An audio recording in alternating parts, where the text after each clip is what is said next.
La frontière est à 2 pas. On devine le jet d'eau de Genève. C'est le pays de Gex. En 1940, ce petit bout de l'Ain est en zone occupée. La ligne de démarcation épargne le reste du département. Malgré le danger, la pression nazie, des familles juives s'y sont aventurées. Il y a eu à peu près 400 passages, 400 personnes juives, je ne parle pas des résistants, passées par le pays de Gex. Du côté haut-savoyard, il y en a eu plus de 10 000, donc ça ne se compare pas en termes de fréquence.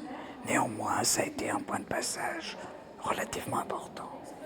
Pour le musée de la résistance de Nantua, cette historienne suisse a répertorié les passages clandestins, retracé les parcours des uns des autres, aidés par des passeurs. Alors ici, donc, on présente la famille Rothstein qui va échapper à la rafle du Veldiv et qui, en 1944, se sentant menacée, va décider de passer en Suisse. De la famille Gutmann, cette famille était propriétaire des cinémas à Strasbourg. Malheureusement, la maman Georgette et sa fille Claudine sont pris par les Allemands et seront déportés et exterminés à Auschwitz. Gaston et Suzanne Bernheim, des marchands d'art à Paris. Alors ils disent qu'ils ont dépensé 5 000 francs, mais on peut imaginer qu'ils ont donné un petit peu plus pour ce passage. Les Lévy sont aussi passés par le pays de Gex. Leurs enfants les avaient devancés.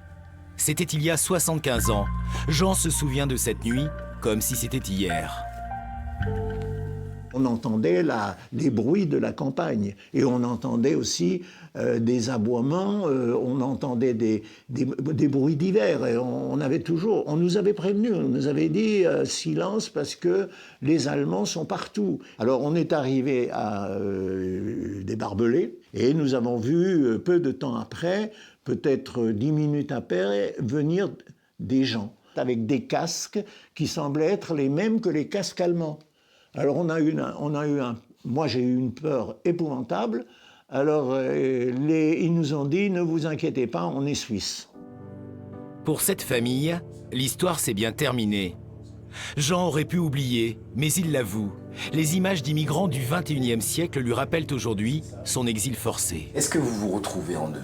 Je me retrouve en eux, évidemment. Et pour moi, si vous voulez, c'est un drame, une tragédie qui me marque beaucoup et d'autant plus qu'on est impuissant.